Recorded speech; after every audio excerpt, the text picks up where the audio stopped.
Del primer libro de Samuel.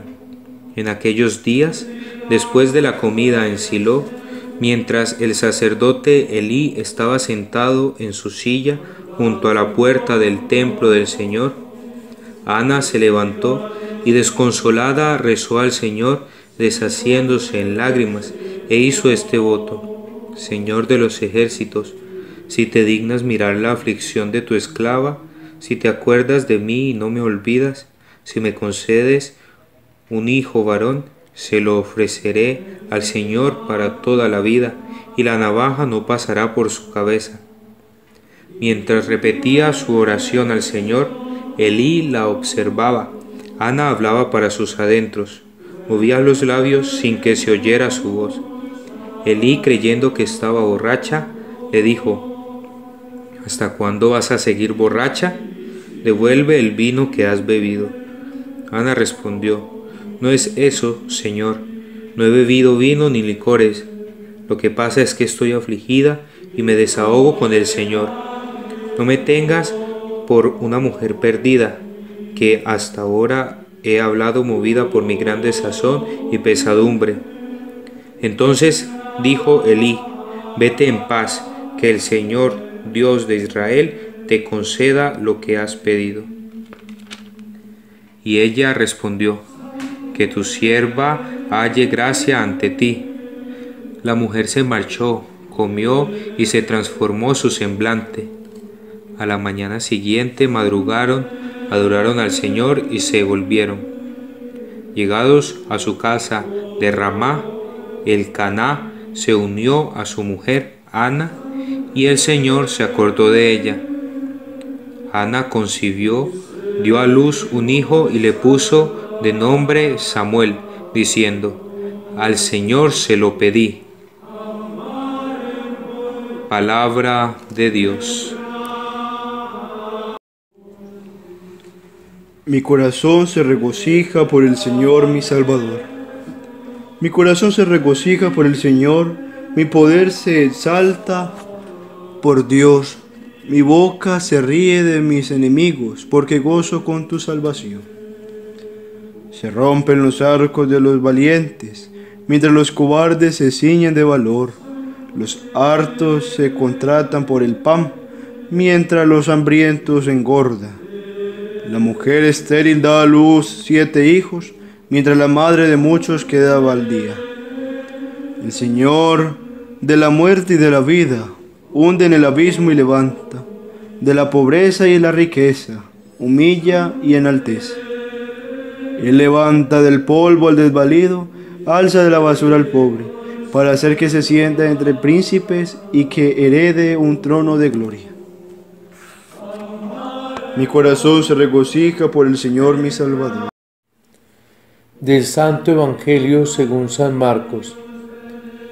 Llegó Jesús a Cafarnaún, y cuando el sábado siguiente fue a la sinagoga a enseñar, se quedaron asombrados de su enseñanza, porque no enseñaba como los letrados, sino con autoridad. Estaba precisamente en la sinagoga un hombre que tenía un espíritu inmundo, y se puso a gritar: ¿Qué quieres de nosotros, Jesús Nazareno? ¿Has venido a acabar con nosotros? Sé quién eres, el Santo de Dios. Jesús lo increpó: Cállate y sal de él. El espíritu inmundo lo retorció y, dando un grito muy fuerte, salió. Todos se preguntaron estupefactos: ¿Qué es esto? Este enseñar con autoridad es nuevo. Hasta a los espíritus inmundos les manda y le obedecen. Su fama se extendió enseguida por todas partes, alcanzando la comarca entera de Galilea. Palabra del Señor. Nos encontramos, amados hermanos, iniciando el tiempo ordinario de la Iglesia, tiempo corriente, en el que la Iglesia nos va presentando en el año par o impar, en este caso el año par, lecturas continuas de la palabra de Dios en determinados textos.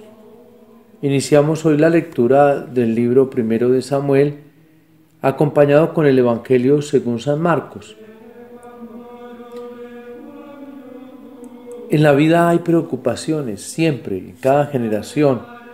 Las preocupaciones de hoy son de la expectativa de la paz, de las guerras, de los desórdenes mundiales, de las cuestiones energéticas, de la contaminación, de la tecnología, de la ecología, los paros, las amenazas de atentados, etc. Hay también enfermedades gravísimas, como por ejemplo el SIDA, un cáncer, donde la ciencia se afana por querer encontrar una solución y estamos a la expectativa de ello. La mujer de la primera lectura tiene una preocupación, una angustia. El problema de ella era diferente. El problema de ella estaba más en ella misma que de fuera. Y entonces su gran preocupación era la maternidad. Y por eso estaba a ratos hasta humillada de las otras personas.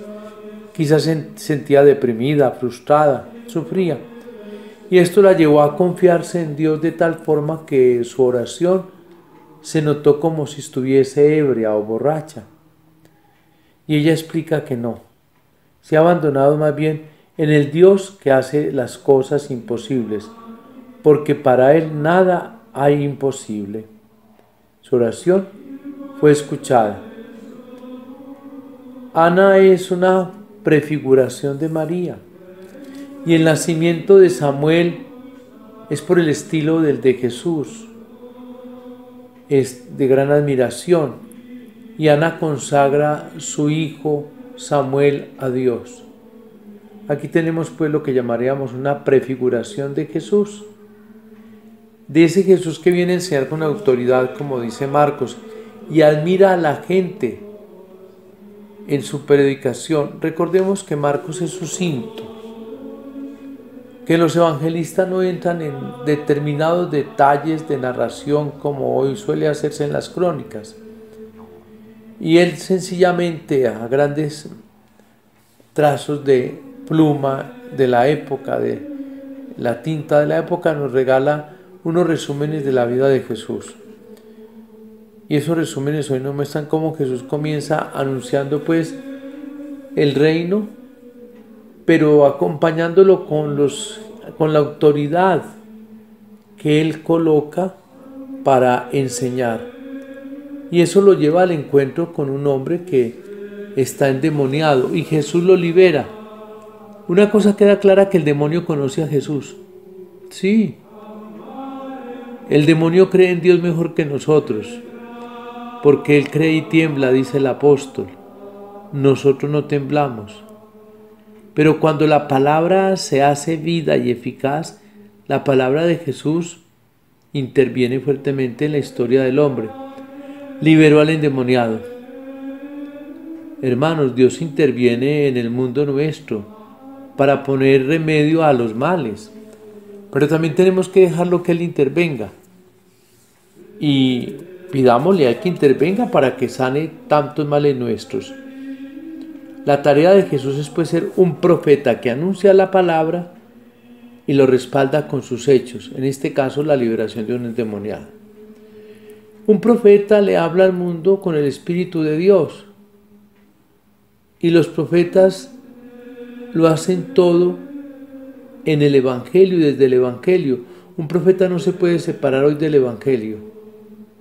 Hoy podemos contar con profetas que actúan de acuerdo al Evangelio.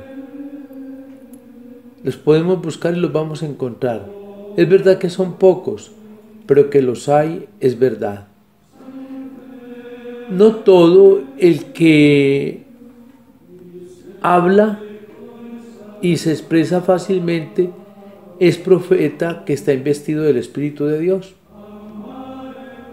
El profeta que está investido del Espíritu de Dios tiene autoridad para resolver muchas cosas desde la misma palabra. Dediquémosle este año tiempo a la palabra y a la oración. A la oración de abandono, a la oración de confianza, a la oración que nos lleve a estar en un estado algo así como Ana, ebrios, borrachos, pero es porque estamos ejerciendo la confianza absoluta, la fe plena puesta en Dios. Y dejemos que Jesús no solo nos enseñe con autoridad en su palabra, sino que también Él nos libere de los demonios que tenemos, las envidias, los odios, los rencores, las frustraciones, los pesimismos, etcétera, etcétera. ¿Cuántas veces al día oramos? Es bueno que quien me escucha se haga esa respuesta. ¿Cuántas veces oras al día? ¿Y cuántas veces al día tienes lectura bíblica? Abres tu Biblia, palabra de Dios. El Papa Francisco ha insistido mucho en evangelios de bolsillo, esos que podemos llevar fácilmente en una maleta, en un bolso, en una cartera, aún en el mismo bolsillo de la camisa. Y entonces, o del saco. ¿Cuántas veces al día, mientras esperamos una cita, hacemos un turno en una oficina para que nos atienda, estamos atentos leyendo la palabra de Dios? Si bien es cierto, a muchos nos falta cultura de lectura, es verdad que a todos nos falta amor por la palabra. Que hoy nos hagamos un propósito, leer palabra de Dios todos los días, hacer oración confiada al Señor todos los días. Antes que abrir las redes sociales, antes que contestar una llamada de celular, ¿por qué no hablamos con Dios? Y hablemos con tal entusiasmo y tal confianza que se den unos signos en nuestra oración confiada. Y que Jesús nos libere, repito, de todo aquello que nos impide tener una vida auténticamente cristiana. Sea alabado Jesucristo, por siempre sea alabado. Y la bendición de Dios Todopoderoso, Padre, Hijo y Espíritu Santo, descienda sobre ustedes y les acompañe siempre.